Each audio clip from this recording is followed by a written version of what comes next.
Welcome into Real Pod Wednesdays. Dan Hope joined by Andy Anders as we are now 1 week into the Ohio State football season. A little cooler out in Columbus this week, so still warm, but starting to feel like fall now. Football season is in full swing. The first full week of the college football season is now complete, and it certainly feels like it is that time of the year. Still feels a little bit like preseason for the Ohio State football team as the Buckeyes started their season against Akron, play Western Michigan this next week. And so we're still a few weeks away from a real marquee game for this Ohio State football team. But we got our first look at the Buckeyes on Saturday. And Andy, we said it last week, but anything short of perfection against Akron might get seen as a disappointment with all the hype that Ohio State entered the season with. And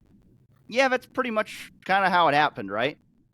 Yeah, I would say so. I think there was a lot of panic around some things that maybe, you try to pump the brakes on a little bit. It was funny because, during games, I always have my group chat, with my friends who are all, still fans, and I'm a reporter. We all went to Ohio State together, and it just here you get that kind of knee-jerk reaction that's always good to have like a perspective on as a reporter, I think, and to know what people are concerned about.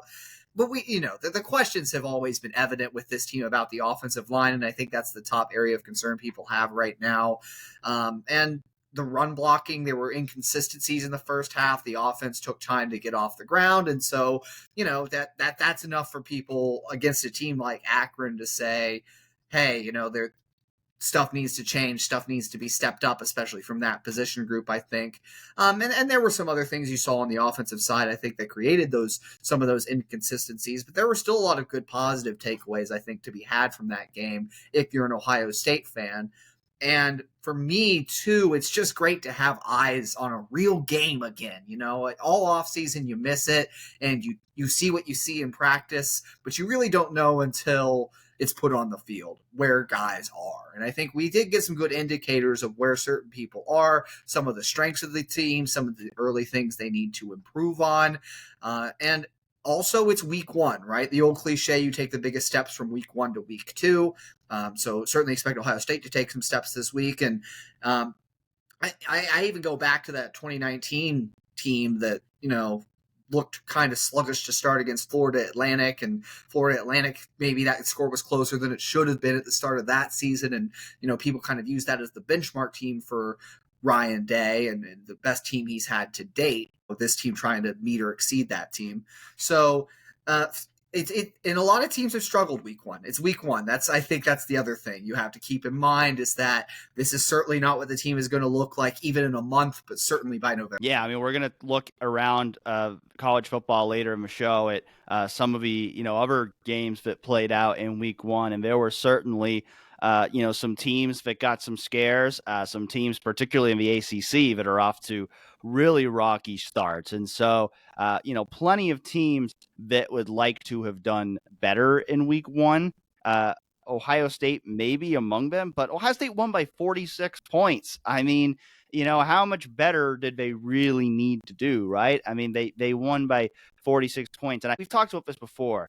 I think the thing about Ohio State a lot of times, especially in these kind of games, is I think a lot of times people kind of form their opinions in the first quarter of a game, and then that's just kind of the opinion for the rest of the game. So if they start out slow, no matter what they do the rest of the game, like, that's what gets focused in on. Whereas you mentioned that Florida Atlantic game, if I remember correctly, I'm pretty sure Ohio State was up 21-0 after 3 possessions in that game. And then they only won by 24. But I mean, I can remember people in our Slack channel back in 2019 declaring that Ohio State was going to win the national championship in the first quarter of that Florida Atlantic game, because that's how good Justin Fields and the Buckeyes looked at the start of that game. So again, I think sometimes people kind of lock in their opinions early in the game, and then there's really nothing that can be done to then change those opinions. I mean, even on the offensive line perspective here, which we've talked about all offseason, is the biggest question mark for this team. And it still is, certainly after week one. But Ohio State did not allow any sacks in this game. And I thought, watching the game back, I didn't think the run blocking was terrible. Like, there were some moments that they weren't great. but like you're never going to be great on every play. I mean, I thought watching it back on replay that I thought the run blocking got better as the game went along. It wasn't as dominant as maybe people would like to see against Akron, but you factor in the fact that they were without their best offensive lineman in Donovan Jackson. You had two guards in there, Austin Sierraveld, Tegra Shabola, who really haven't played at all.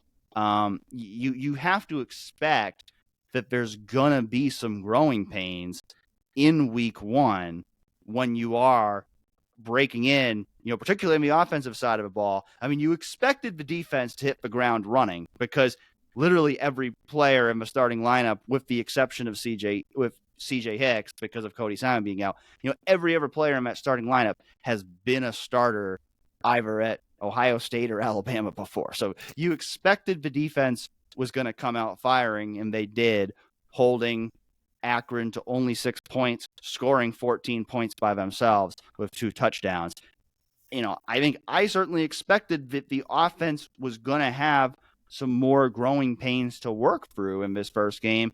And that's what we saw, where, it was not a great first half by the offense, only scoring on 2 of their 6, or only scoring touchdowns on 2 of their first 6 possessions, but then finishing stronger in the second half, scoring touchdowns on all 3 possessions before Will Howard and the starters started to come out of the game. And so I think, as we go a few days out from that first game, I come out of it feeling like it pretty much went the way it was supposed to go. I mean, Ohio State didn't cover, but the spread was 50 points. So, I feel like it pretty much went the way it was supposed to go. Now, it was clear, talking to Ryan Day on Tuesday, that he wants to see more, but he and the Buckeyes are not satisfied with how they played in week one. And they shouldn't be, because the expectation for this team is to go win a national championship, which means you're going to have to keep getting better if you want to go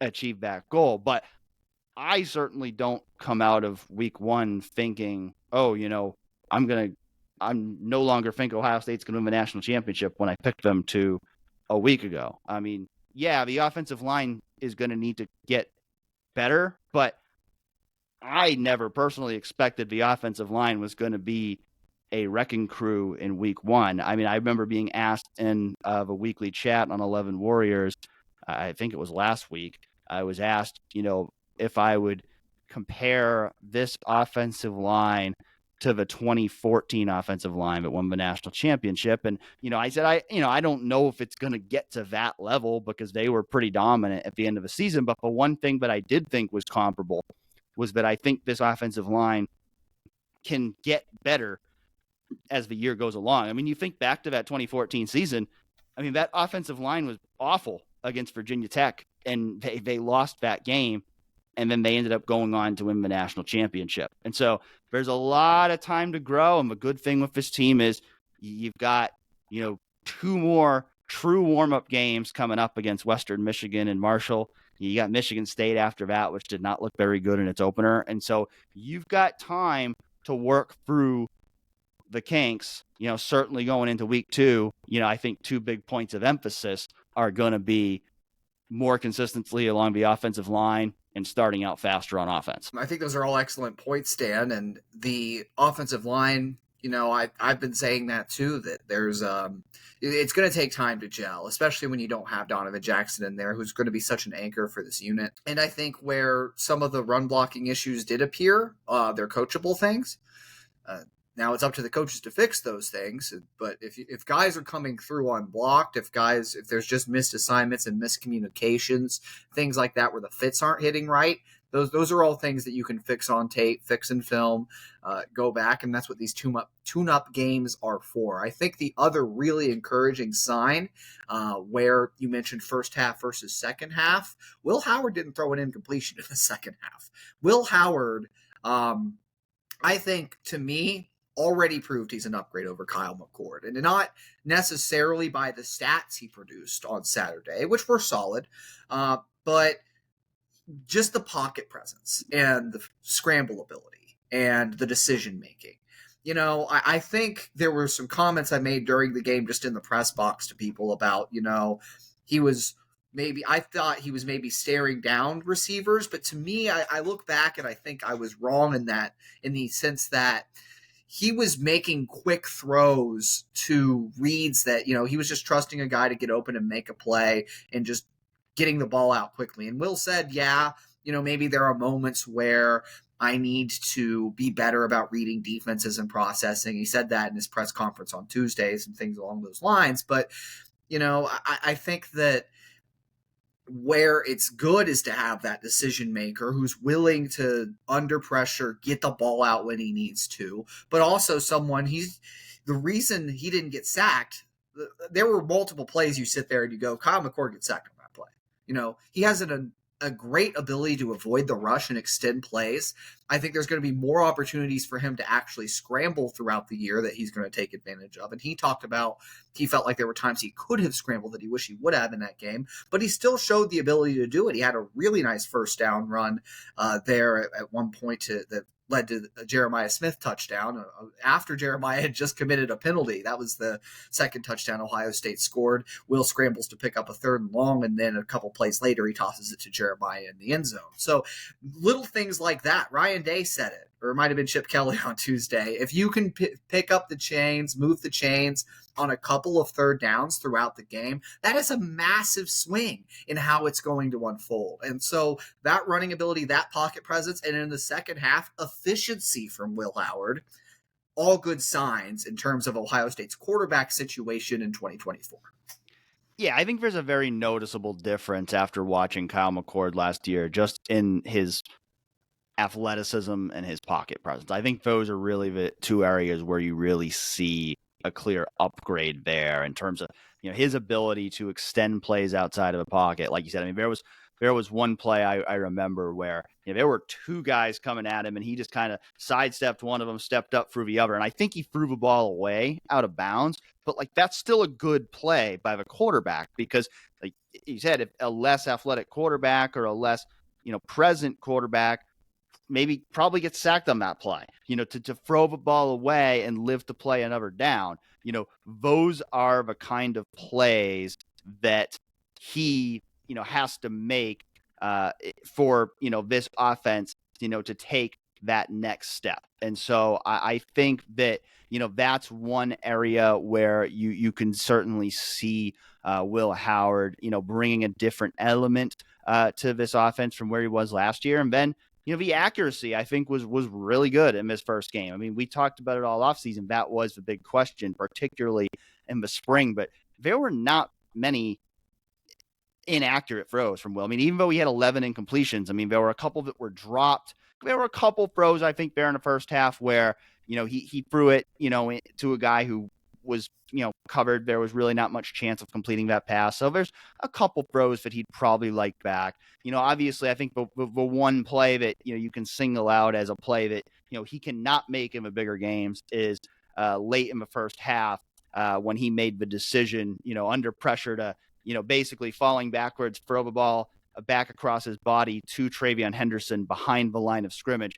That ball easily could have been scooped up and scored by Akron. And if that happens, that's a really close game going into halftime. And so that's a play that he cannot make. But other than that, I mean, was really the only one glaring play in that game that you can really single out and say that was a bad play by Will Howard. I think, otherwise, I think he was really sharp. And I think the accuracy issues that we saw in the spring were not there. And so I think it's really encouraging to see the ball placement on some of his throws. It certainly leaves me coming out of that first game with a lot of optimism about what Will Howard can be for this Ohio State offense this year. I think the other big revelation in this game, well, not revelation per se, but the other sort of big, just statement in this game was Jeremiah Smith. And you talk about 6 catches for 92 yards and a great debut. We've been talking about it all offseason. I've made the prediction for 1,000 yards. He's already on pace in year 1 here with this 92-yard game. But I always felt like he was going to eventually emerge as the number 2 guy behind Emeka. He actually had more targets than Emeka. He had the most targets of any Ohio State pass catching option in week 1. And I think there was a real, I don't know if that's going to be the case for the whole season. I think there was a real priority from Ryan Day, from Chip Kelly, to get him involved in the offense and get his feet on the ground and set in week 1, because they know he's going to be a huge part of it, and a huge part of the plan going forward. And what Jeremiah has done and accomplished is he's gotten some of those freshman lumps out of him. You know, you hear all these things and you see all these things about him in the offseason, and we've pushed all the hype we can about him. He is human, and he drops his first pass, the first pass thrown to him as a Buckeye, on a play that was such a beautiful design. I'm not sure I've ever seen a more gorgeous tunnel screen, 3 linemen running downfield in front of him with a caravan of green grass, and he just drops the ball. And most freshmen get taken out after that play. Most freshmen don't stay on the field, but no, Jeremiah comes back out next drive, has 2 massive catches that convert third downs, and then has a spectacular touchdown grab to sort of announce his presence, and goes out and balls the rest of the game, save for one penalty where he lined up in the backfield when he shouldn't have been. He even talked about it being a relief that he got his first drop out of the way. He's not going to drop many passes at Ohio State, but to get those sort of freshman hiccups out of the way, I think it was definitely a goal for Ryan Day and Chip Kelly to kind of filter out those early mistakes that Jeremiah was going to make, as any freshman does, and really set the stage for him to be a huge part of the offense going forward. Yeah, it's a reminder that he is human, but then you see the plays he made and you go, yeah, but he's a pretty special human out there. I mean, the things that he can do, man. I mean, he's a special player. I mean, you can just see it, that, he moves differently than what you typically see from a freshman out there. And, the fact that Ryan Day said after those mistakes, said, yeah, nobody batted an eye. Like, we knew he was going to work through it. Like, that's just not the way you typically hear coaches talk about freshmen. I mean, I asked Chip Kelly on Tuesday, and I kind of knew the answer. I just wanted to hear what he would say. It was like, what gave you the confidence to feature him so prominently in the offense in game 1? And he's like, yeah, I've been here since March. We've been seeing this all off season long. It's no secret that he's going to be a featured player in our offense. And, that's, I think, the big takeaway from this game is, like, it already feels like he's a go-to guy in this offense. I don't know if I'd go as far as to say he's already the number 1 receiver when you've got Emeka Egbuka, but he's right there. Like, he's a guy who is going to be a major part of this offense all year long. And I'm going to guess, Andy, you're probably feeling pretty good about your preseason prediction that he's going to get 1,000 yards this year. Yeah, I'm feeling pretty confident on it at this point. We go to the other side of a ball. Certainly, as I mentioned before, an outstanding start for the defense, to give up only 2 field goals and score 2 touchdowns. That's always going to be a good day for the defense. And particularly with that being a big offseason point of emphasis for the defense, that they want to force more turnovers. They want to make more big plays on the defensive side of the ball. We saw that, last year, Jim Knowles kind of shifted from that, really aggressive defense in 2022 to being more of that, bend but don't break a little bit kind of defense in 2023. This year they really want to kind of, mesh that all together to where, they're not giving up the big plays that plagued them at the end of the 2022 season, but they want to get back to making more big plays, making those kind of game-changing plays around the line of scrimmage. And I think we saw that in this game. Now, granted, I do think we should qualify that with when you look back to last year. Ohio State had 2 defensive touchdowns against Western Kentucky last year too. So we need to see it against better competition before we can really say that, oh yeah, the defense is going to make so many more big plays this year. You expect that to happen against Akron. So we do have to see it against the better teams before you can really call it a trend. But it's certainly an encouraging start for this defense. And I think the thing that's really encouraging is, we expect to see JT Tuimoloau and Jack Sawyer and, Lathan Ransom, guys like that, make plays. And they all sure did in this game. But when you also see guys like Caden Curry and Kenyatta Jackson and Mitchell Melton and Edric Houston and Arvell Reese making plays, that I think is really encouraging because it shows you that, yeah, that defense, I talked about it before, that they have, when Cody Simon's healthy, every one of those guys is a returning starter from a college football team from last year. Like, that's great experience to have in that starting lineup. But this defense also has a ton of depth. Yeah. And to me, it's interesting to talk about and look at those backup defensive ends and figure out just how they're going to be deployed in the bigger games when it matters and see that plan incorporated.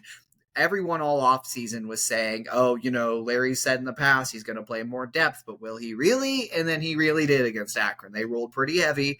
And again, will that play out against Oregon? I don't know yet. But those guys all looked plenty capable of playing and all made, like, the defensive ends in this game. JT and Jack looked like two of the best in America, as we expected, and they didn't play that much. JT had a sack and a half. Jack, I think Ben Finley's going to have nightmares about Jack Sawyer for about a month, how many times he got rocked in the backfield. But those two looked like superstars, and you had Kenyatta Jackson Jr. looking like a really just quality speed rusher, getting pressure off the edge, using spin moves, using speed rushes to get around the end. You had Caden Curry, who looked really balanced in both run and pass defense and forced a fumble that Lathan Ransom scooped and scored for a touchdown for Ohio State. And Mitchell Melton, to me, I think has a pretty unique skill set in this defensive end room, where he's the most linebacker-like of the defensive ends, I feel like. I think he can stand up and play almost like a 3-4 linebacker would, one of those edge guys that's sort of a blend of pass and run defense and can really make plays in space, has some speed, has some strength. I'm not saying he should move to linebacker a la Arvell Reese, but I'm saying you talk about the Jack position, what used to be involved in this defense. I think Mitchell brings Jack qualities to a defensive end. And so all those guys kind of have a different skill set coming off the bench. Jim Knowles has been using the chess pieces through 1 week. You wonder how much those chess pieces will be used in the future, especially as you're trying to keep Jack and JT fresh. CJ Hicks, to me, in this game, and it's week 1, and we, again, are pumping the brakes on everything good and bad that we saw in this week. But CJ looked great when you line him up on the line of scrimmage and you let him blitz. He had the sack. I think traditional linebacker things, playing in space, reading, diagnosing offenses and what's happening on a play, he still seems a step behind out there. And that is where Arvell was just flying sideline to sideline and making plays in that traditional linebacker role.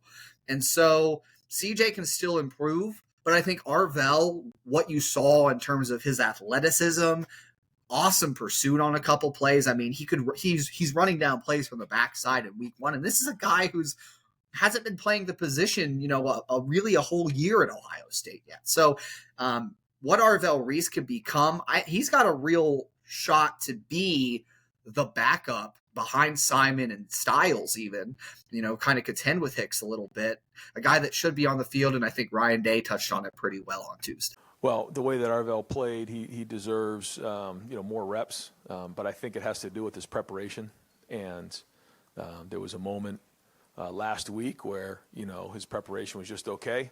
And then, there was a point in the week where he really dug in and did a really good job with his preparation. I think Jim and James would tell you the same thing. And I think that allowed him to play fast. So that's a big part of playing linebacker. There's just a lot that comes with it. I mean, I review their tips and their tests every week, and there's a lot in that packet. So he had to prepare at a high level. And once you do that, then the game can slow down for you. And so if he continues to do that, you see the athletic ability, and the strain. That's what I like the most. Some of those reps that he had, he's going as hard as he possibly can from point A to point B. And we can build on that. Any coach in America would love to have somebody like that. So if he keeps going like that and keeps with his preparation, then he's going to keep building. It's going to be interesting to see if Cody Simon does not play this week, which is still up in the air. Ryan Day said on Tuesday that both Cody Simon and Donovan Jackson are day to day. And you get the impression they're going to be conservative with both of those guys, recovering from preseason injuries. If they're not 100% fully good to go, they'll hold them out for another week because it's just Western Michigan, and you don't want to rush those guys back before the really big important games where you're really going to need those guys on the field to come up. So we'll see what happens there, but it'll be interesting to see if Cody can't go, or if he does go, but maybe they just choose to limit his reps to kind of ease him back in.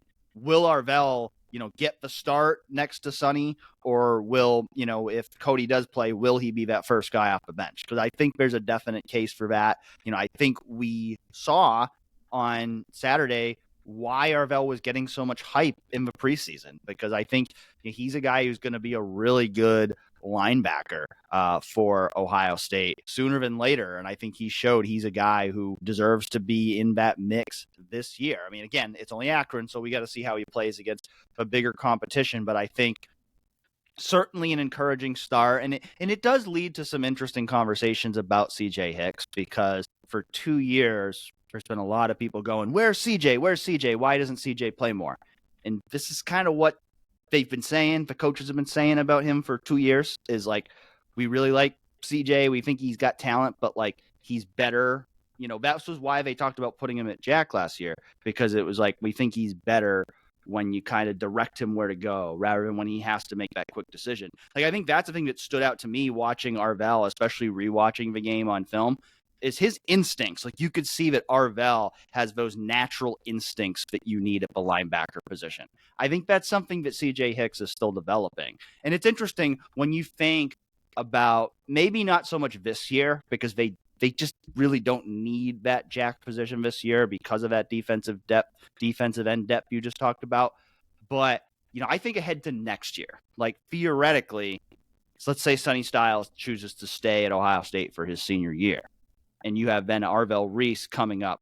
Is next year the year, if Sonny Styles stays at Ohio State, does CJ Hicks potentially become a Jack next year when they're not as deep at defensive end? Do you potentially turn him into that kind of edge rush kind of player next year? Could we even see a little bit kind of mixed in as this year goes along? I think it's an interesting conversation to have, especially if, Arvell can really solidify himself as kind of that backup, because then that kind of allows you to maybe experiment a little more with CJ and try to find the role that utilizes his skill set best. Because you could see it on the sack that he had against Akron. Like, he does have talent, he can be a difference maker, but I think there's still a ways for I don't think he's still quite there yet to where they want him to be that every down linebacker for them. And I think you saw that on Saturday, that it at least looked like, through just one game sample size, but this is also a guy we heard was defensive player of the game in one of their scrimmages in the preseason, that Arvell's maybe a step ahead of where CJ is in terms of being that all-around linebacker. And hey, Gabe Powers too is a guy. I mean, he didn't play much on Saturday, but when he got in the game, he picked off a pass that Edric Houston deflected and returned it for a touchdown. So that's how you take advantage of your reps that you do get and make a case that you deserve to play more in the future too. So questions about how to best utilize CJ Hicks aside, I feel really good about the linebacker depth coming out of that game, because you got to give credit to Sonny Styles. Like, he's been practicing it. He's a first-time linebacker. That was his first game ever playing, even high school. That was like his first time ever playing a game as a full-time linebacker. And he was the guy, the first game for Ohio State using the helmet communication. He was the guy getting those signals and calling them out to the defense. So you got to give Sonny Styles a lot of credit. I think he did a great job moving over into that Mike linebacker role and handling that responsibility and showing he could be a full-time linebacker. And then to see the way Arvell stepped up coming in off the bench, to see, Gabe Powers make a play when he come in there, to see CJ Hicks, even if it wasn't a perfect game, to go in there and make a big play. I come out of that game certainly feeling good about what we've seen from the linebacker depth, even if that's still the position that's still the slight question mark on defense. I think there's a lot you saw in week one that gives you a lot of reason to be encouraged about what that group's going to be going forward, especially once Cody Simon is back in the mix. Yeah, I think that was a theme even coming into the season that we had discussed previously, is that this linebacker depth might be more of a strength than we kind of gave it credit for in the spring. Just the number of guys there. The top line, I think, still has some things to prove. Sonny, I stepped up big time, filling in as a Mike when he's been practicing at will all camp, all off season. And I'm sure they've worked him at Mike too, obviously. They work their linebackers across, they cross-train. But the way he stepped up in that game, I still want to see what he is going to do when Cody Simon is back and he's playing the will full time. We just talked about CJ having some things to prove, but now you have a guy that you feel really good about the ceiling of in Arvell Reese. And if CJ doesn't get there, well, you have that option, and Gabe Powers doing some things. I think outside offense and defense, the biggest special teams revelation we had in this game was Brandon Inniss, man. I tweeted it out. I think a lot of people have said it. It feels like he's going to return. He's going to break that 10-year drought that Ohio State has without a return touchdown this year from what you saw in that game. I mean, just some really impressive work. Ohio State returned 75 yards worth of punts, had 75 punt return yards in 2023. Brandon got 60 by himself on Saturday and had a 21-yard return called back that would have surpassed that 75-yard mark. As it stands, as it results on the field, he had 60 punt return yards, but it was still awesome. And the shiftiness, I think, Emeka Ibuka was a really good returner for Ohio State when he filled that role. But I actually like Brandon better as a punt returner just because I think he's a shiftier athlete, and you want somebody who can weave in and out, make people miss, do those sorts of things. Not that Emeka can't, but I think Brandon Inniss, that's a real strength for him. And he's really bursty as an athlete, accelerates really well, and does have good top-end speed. So punt return kind of seemed like they were going to roll some guys. After how Brandon Inniss started the game and after his first few punt returns, I think it became clear he's this team's punt returner going forward. And it was his aggression, too, getting up there, fielding every punt, returning the ones he could. And that was a big point of emphasis for the team in the offseason, as Day discussed on Tuesday. We worked hard in this offseason on special teams. I think I shared with you that each of the coaches now own it, and Rob Keys is overseeing it, and I'm a big part of it on a daily basis now. And one of the studies that we did was, every time the ball hits the ground on a turf field, there's, an average of like 10 yards a roll there. So, we want to make sure that we're aggressive in fielding those punts. At the same time, we can't be foolish, because some of those punts, you put yourself at risk of a fumble. So the first thing we got to do is get the ball back. That's number one. Second thing we're trying to do is field it. Again, especially on a turf field when that ball can really roll. You've seen some really poor punts just kind of take off on the turf. And so we tried to eliminate those. We think that those are, Brandon Inniss' example, a couple of those on Saturday, in particular the one that he returned, it was rolling down probably inside the 10-yard line. He stopped it and then returned it back. That was probably 3 or 4 first downs on offense. It's a big deal. So we're trying to educate our guys. We're also going to be sound to make sure that we get the ball back and win the turnover battle. I think Ryan Day thinks Brandon Inniss is going to score a touchdown this year, too. I mean, he said it last week. It was kind of jokingly, but, Jim Lachey asked him at the very end of his radio show appearance. He said, are we going to finally see a return touchdown this year? And Ryan, kind of laughed and said, yeah, I can guarantee it. We're going to see a return touchdown this year. So I think there's absolutely been a point of emphasis on being more dynamic in the return game this year. And I think we saw that with our own eyes. Again, it could look a little different against an Oregon or a Michigan or a Penn State than it does against an Akron. A team that has better athletes, you may not get as many opportunities where you have as much room to run as he did in this game. But it was clear. I think that's the thing that really stood out about watching Brandon Inniss. I mean, yeah, the shiftiness, the speed, he's got all that. But it's just the fact that it looked like every time the ball went up, it's like he's looking to make a play with the ball, or I think in recent years, a lot of times with Ohio State's returns, it's kind of looked like, yep, just fair catch it. It's just kind of been the trend. They haven't tried to do a ton in terms of explosive plays in that area. And I think it's clear there's been an emphasis. You certainly get the impression that, yeah, there's no special teams coordinator per se this year, but special teams has nevertheless been a big point of emphasis for this Ohio State football team. We talk so much about the offense and defense, but I think they've also recognized that if they want to be that national championship team, they need to be better on special teams too. And I think, it was an encouraging start there. There were, still a couple of penalties on, special teams that they'll certainly want to get cleaned up. The punter situation is still not quite settled because you can tell like they really want like Nick McLarty to like be what they think he can be because he's got such a big leg, but you can tell like they really want him to get there to where he can be a guy that's really flipping the field at that big leg, but he's not quite there yet. And so, Joe McGuire's the guy for now. I think he had a good first game in that role. We will see if he, continues in that role all year long, or if Nick McLarty can start to show them the consistency in practice that they need to see to put him out there in games. Maybe in one of these upcoming games, if Ohio State can build a comfortable lead, maybe they at least get him out there late in the game for a punt. Ryan Day did say after the game Saturday, he kind of regretted that he didn't do that, after they had to punt with the one drive that Devin Brown was in there in the fourth quarter. And so we'll see, how that continues to play out. But it does seem like, Joe's a solid option there right now in terms of the punting.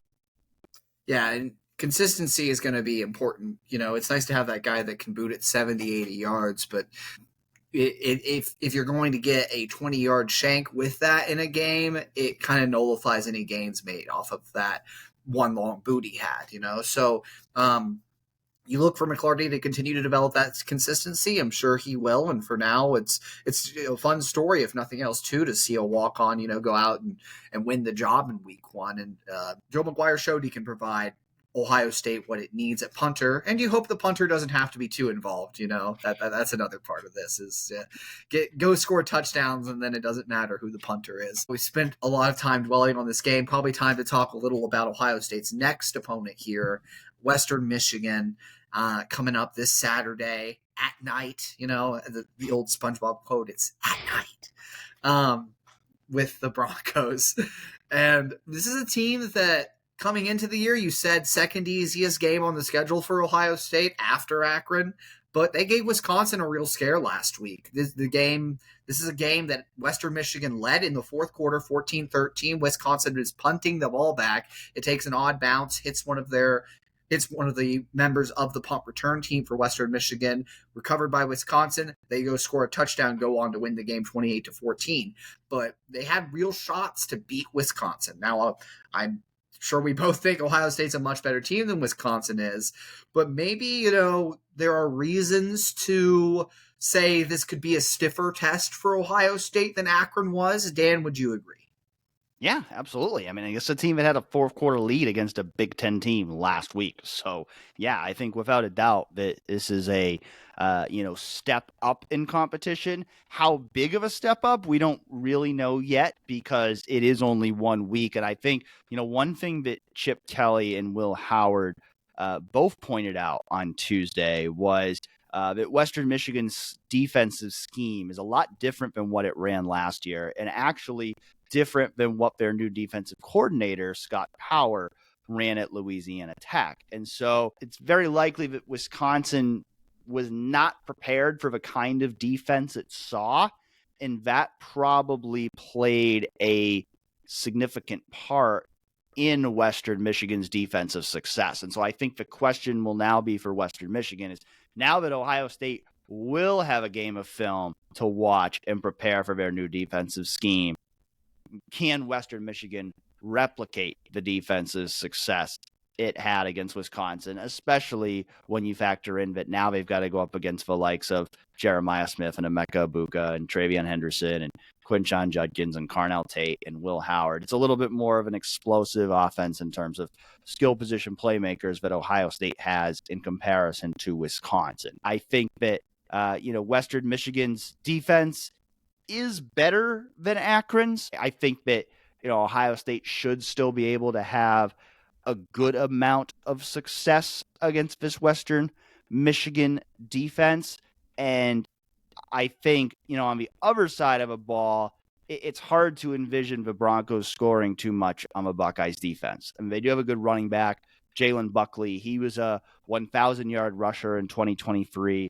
He had a solid season opener, 64 yards, 2 touchdowns on 16 carries against Wisconsin. But I don't think anything in the passing game scares you much with this Western Michigan offense. They were ranked 95th in passer rating a year ago. They had 141 yards on only 19 passing attempts against Wisconsin. And so, there's a reason why Ohio State is, favored to win this game by 38.5 points. I think on paper, this is still a matchup that certainly favors Ohio State, but I do think you have to look at what Western Michigan did against Wisconsin last week and say, you can't just overlook this team. You can't just assume that it's going to be a cakewalk, because this team showed last week they could go into another Big Ten team's home stadium and really compete with them. I'll be interested to see what it looks like week 1 to week 2 for the Western Michigan defense. When you talk about, they got to surprise Wisconsin with their scheme last week, and now you have a week to draw it up if you're Ohio State. And the strides the offense is able to take from week 1 to week 2, particularly running the ball against such a look and trying to, get more consistency on the ground is the key here. And, it is another tune-up game, but it's like you said, it's one you can't sleep on, especially when you're trying to take more steps and build for a championship later in the season. You want to start fast in this game. I think that's one of the main things you want to look for from Ohio State in this, is that can you get an early lead? Can you put your foot on the gas pedal early and build a couple scores of an advantage and really just let it play out the rest of the game, build from there, get the starters out early, all those good things. Because they didn't do that as much in week 1. And now that you did put that second half on the field against Akron that looked much better, much cleaner on offense, does that carry over into game 2? And it's a more complete performance where you also start fast. So those are kind of the main things I'm watching for, is do you get a fast start on offense? And also the guys we just mentioned. I'm interested to see Cody Simon, if he's back this week, good, but I imagine we'll still see CJ Hicks and Arvell Reese in this game. Does their week 1 performance, good or bad, match what or week 2 performance, good or bad, match what they did in week 1? A lot of those depth pieces and seeing also, if Donovan Jackson comes back, exactly what this front 5 looks like altogether. When I think about making a prediction for this game, I'm kind of right there on the line on whether Ohio State is going to cover the spread in this game. I think it's a good spread. I think that 38-point number makes a lot of sense, and that's kind of right where I'm at with it when I make a score prediction for this game. I'm going to go Ohio State 45, Western Michigan 7. I do think that this is a better defense than Ohio State faced in week 1, and I also think this is a team, you look at last year, they only lost 13 turnovers, Western Michigan did, so I don't expect 2 defensive touchdowns again. I think this is a Western Michigan team that's going to take a little bit better care of the football. And so, I wouldn't be shocked if Ohio State goes out and, puts up 50 plus points in this game, because I think they're going to certainly be motivated to do that on the offensive side of the ball. And I think, defensively, I think, double digits would be a disappointment in this game, because they scored 14 against Wisconsin last week. Ohio State's defense is better than Wisconsin's, and I think that they don't have, at least on paper, the firepower that they really should be able to score a lot of points against this Ohio State defense. And so I wouldn't be surprised if Ohio State covers, but I'm not going to bet on it. I'm not going to quite go there. 45-7 feels right to me. How about you, Andy? I have 48-3. I do think Western Michigan's defense is enough to have a better result than Akron did. Obviously, Akron allowed 52 points to the Buckeyes. And I also think these teams, these group of 5 teams that Ohio State is playing in the first few weeks are trying to play some ball control. We certainly saw that from Akron, who had a 6-minute drive where they only got 2 first downs. So that is something that I think will lower the score in some of these games, has already lowered it against Akron. Because if you think about it, the offense only scored 38 points. You had the 2 defensive touchdowns, and they got a short field for their field goal off the other turnover. So there is, I think, again, some value in what Western Michigan brings defensively. At 48 is 6 touchdowns on 2 field goals. I think they're going to be able to get some stops in this game, maybe, as Ohio State is still working to iron out those wrinkles. However, I do think we see more consistency from Ohio State's offense in this game. I do think, the old cliche about you take your biggest steps week 1 to week 2 is true. And I think this defense is, they want to get a shutout, but I think they fall a field goal short. We talked about it at the top of the show. If you thought, Ohio State's season opener was a little underwhelming, well, you should be feeling a lot better than, maybe some other fan bases felt about their week 1 performances. I think certainly in the Big Ten, you talk about, 2 of the teams we're going to be talking about all year as major competition for Ohio State are Oregon and Michigan. And it was not a particularly great opener for either of those teams, particularly Oregon, who was in a 1-score game in the fourth quarter with Idaho, an FCS team, and eventually won 24-14. Now, it was a weird game for Oregon because they outgained Idaho 487-217. Like, when you look at all the other stats, it looks like Oregon should have won this game very convincingly, yet it didn't. And so I don't know that I take a whole lot away from that game. Like, it doesn't change my opinion that Oregon is Ohio State's top competition in the Big Ten this year. It's kind of just more of a weird game than anything else. But I think it's right there. That's a great indicator of, like, season openers can be weird. And I do think for Oregon, they go into week 2, they need to play a lot better because they host a Boise State team that, I think is probably the top contender for that group of 5 berth in the CFP. And they're going to be a dangerous opponent. They ran for 371 yards and 7 touchdowns in week 1. 267 of those yards and 6 of those touchdowns were by Ashton Shanti, their outstanding running back. And so Oregon is going to need to step up its game in week 2 to avoid a potential upset. Now, Boise State did give up 45 points in his first game, so I'm not going to go as far as to say I think Boise State actually will pull off the upset. I think Oregon probably will win that game by multiple scores, and they'd probably really like to win it, in very convincing fashion as kind of a statement after that week 1. But, that's a game, we're probably still going to be, in the press box for, a good amount of that game, a 10 o'clock kick on everyone's favorite network, that being Peacock. But that's going to be an interesting game. I'm certainly interested to, catch at least a little bit of that one and see how it goes, because I do think that, certainly based on how they played last week, Oregon's got to step up its game here going into week 2. Yeah, I'd absolutely agree on that assessment. I think another team that's definitely going to have to step up its game in week 2 is Michigan, seeing as they play Texas, who could be a national title contender this year. And Michigan didn't exactly look like world beaters in week 1 either. Ended up winning 30-10 against Fresno State, who's a quality group of 5 team. But much of the game didn't look that dominant. They didn't, that's a score that's, I think, was a lot closer than it might indicate. It was close for a while, and definitely a lot of questions remain in that quarterback position. Alex Orji didn't start. They only had 121 passing yards as a team. And now Michigan has proven in the past they can win big games running the ball. Obviously the famously second half against Penn State last year, they didn't throw it, and still won, and, were able to just run it and win the game.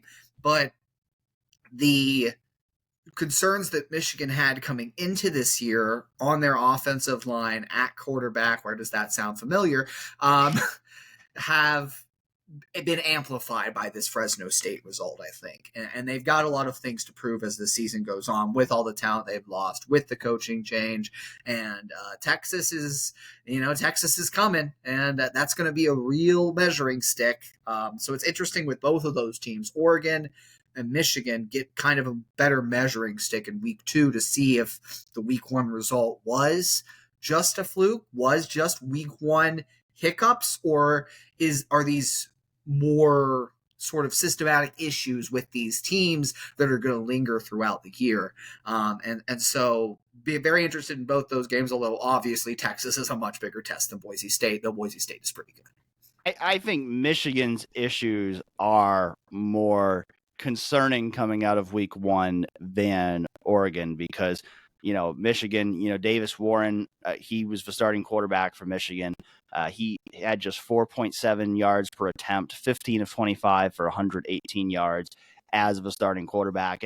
And the running game was not great either. They only averaged 4.4 rushing yards per attempt. Donovan Edwards had only 27 rushing yards on 11 carries. And so I think Michigan's offense, we've talked, plenty before. We still expect Michigan's defense to be really good this year, but that offense has some major, major question marks. And they've got to play Texas. They've got to play Oregon. They've got to play Ohio State. The first real big test for them this weekend. I would be surprised if Michigan wins that game. I think, Texas is a 7-point favorite. I probably like Texas's chances of winning that game by multiple scores based on, what they are as a team. And I think they certainly have a lot more firepower on offense than Michigan does with Quinn Ewers leading the way. And so that will be certainly a game to watch on Saturday, noon on Fox. Looking forward to watching that one before we head down to Ohio Stadium to cover the at night game against Western Michigan for the Buckeyes. A very good week all around, though, for the Big Ten, as the Big Ten went 17-1 in week one. Minnesota suffering the only loss in a game they really probably should have won, as they lost to North Carolina when Dragan Kesic, who was the Big Ten kicker of the year last year, missed a potential game-winning field goal. So, really good week for the Big Ten. I think Penn State off to an impressive start, beating West Virginia 34-12. Drew Aller didn't throw it a ton, but he still had 216 yards on just 17 attempts, 11 completions, 3 touchdowns. Trey Wallace, their wide receiver, had a really good game. He's a guy who was injured a lot last year, but people were excited about in State College. If he can stay healthy, he has a potential to be that number one receiving weapon that Penn State really didn't have last year. And if he can merge, and if Drew Aller can take a step forward, build off a strong week one, Penn State, we've talked about it before. I think they're ahead of Michigan in the pecking order in terms of Big Ten threats because of, the fact that I think their offense is going to be a lot more explosive than Michigan's is going to be this year. And then USC as well. When we talked about, we did our Big Ten preview episode, I don't know how high either of us was on USC, but I think I'm definitely higher on USC now after week one than I was going in, because USC getting a big win over LSU in Las Vegas, 27-20. I was really impressed by Miller Moss. He had a great bowl game for USC last year, and then built on that with a really good start to the season for USC in that game. And then, the big thing for USC is they only allowed 20 points. I think Garrett Nussmeier looked good for LSU too, but the thing we saw from USC in that game on Sunday night is, they weren't letting LSU finish off drives. And as dismal as things were for the last couple years with Alex Grinch calling the shots, it certainly looks like USC's figured something out on defense. I don't think they're going to be an elite defense by any stretch of the means, but if they can be even an adequate defense with some of the weapons they have offensively, now they become a team we have to watch in the Big Ten as well. Yeah, they did a great job of playing bend but don't break against LSU, I think. That was the thing that stood out to me watching that game, is that, LSU was putting drives together, but they weren't scoring a whole bunch. And sometimes that's just a massive improvement over, literally one of the worst defenses in college football last year under Alex Grinch. And, it makes you scratch your head and wonder, well, how did he ever get that job in the first place? But as great a result as that was for the Big Ten, as great of a week as it was for the Big Ten, a couple of the ACC's expected top contenders looked pretty bad in week one. And one of them had already looked pretty bad in week 0. And that is Florida State, who is now 0-2 after losing to Boston College. And this is a game that really, now Florida State's in a position where you're an ACC team. you already have a little more of an uphill climb to the playoff than some top Big Ten and SEC contenders do, I think. And you really can't afford to lose another game to get in the playoffs, I don't think. Like, you go 9-3 in the ACC, and the quality of losses, that you talk about, 2 unranked teams that, who knows, could end up being quality ranked teams by the end of the year. But this really feels like Florida State. You reflect on last year and the debate about them entering the last 4-team college football playoff after a 13-0 season, but then they didn't look that great. Obviously, were shut out, and now it's like ever since then they've lost 3 straight games, and so. Reflects well on last year's playoff committee, even though this year's team is different than last year's team. You have a massive downgrade at quarterback, I think, from Jordan Travis to DJ Uiagalelei, who just has looked awful these first 2 games. But I think a lot of questions are being asked at Florida State right now, and they're struggling for answers. They looked really bad at the line of scrimmage. I think both sides of the ball might have been the biggest undoing of them in both the Boston College and Georgia Tech games. And to see them punting the ball down 2 scores with, like 7 minutes left in the fourth quarter, and the fans are just filing out of the stadium, it's kind of surreal to think of where they were several months ago and feeling like they got snubbed from the playoffs. And now they're almost out of playoff contention 3 weeks into the first round of the 12-team playoff. So, and then Clemson, really, it feels like Dabo's program has fallen from the ranks of the elite. I don't think a lot of people were picking them to beat Georgia when you talk about Georgia being the number 1 team in the country, but 34-3, that game just never looked close. They didn't look like they belonged on the same field. And that, to me, those are 2 of the top ACC contenders that have really fallen on hard times. And it's been several years since Clemson didn't lose 3 games in a season, which it's kind of stark when you think about how much of a power they were at the peak of Dabo Swinney's tenure. Maybe hit the transfer portal a little bit, maybe change your philosophy. Just saying. But now with those 2 teams falling on hard times, I think maybe it's Miami who's kind of rising to the top here. 41-17 over Florida. That was just a dominant performance by the Hurricanes. And it feels like it's only week 1 again, but they're kind of rising to the top of the ACC when you look at the results that Florida State and Clemson have put out there. So, but really bad result for Billy Napier and his future there, but really good result for the Hurricanes. And Dan, just your overall thoughts on what was a pretty informative weekend for the ACC, it feels like. You could look at all the power conference teams, and Florida State is literally the one that's now closest to be eliminated from a playoff, because they've already got 2 losses. I mean, they do not control their own destiny in any way at this point now, because they've already lost 2 conference games. Like, they could win out and potentially not make the ACC championship game, depending on how things play out. So I think they absolutely have to win out at this point, pretty much, to have any chance of making the college football playoff. And they've got plenty of tough games to come on their schedule. And so certainly is not looking too good down there in Tallahassee for that team,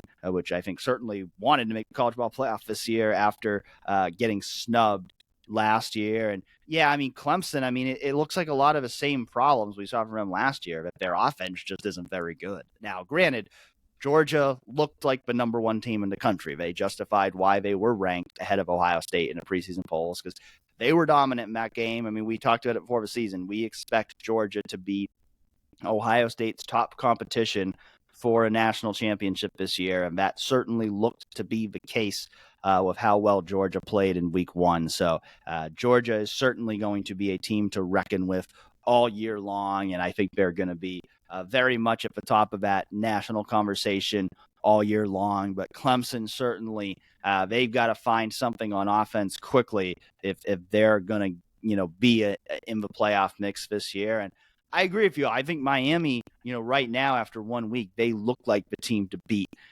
in the ACC right now. I think it's too early to say the U is back, but I think it's a promising start. And you look at their schedule for Florida State now being unranked, they don't play any team the rest of the year on their schedule that's currently ranked better than 22nd. And so they've got a favorable schedule to where you'd think they've got a pretty good shot of winning the ACC and being a college football playoff team this year. So we'll see how it goes. Not really any tests for them in the next couple of weeks as they play Florida A&M and Ball State. But I think it's very encouraging if you're a Miami fan to see what we saw from the Hurricanes in week 1. I mean, I know you and I were both big on the Cam Ward train when we were talking about quarterbacks that Ohio State could pursue. Will Howard, great debut. If Will Howard continues to play like that, there won't be any questions about whether Ohio State took the right guy.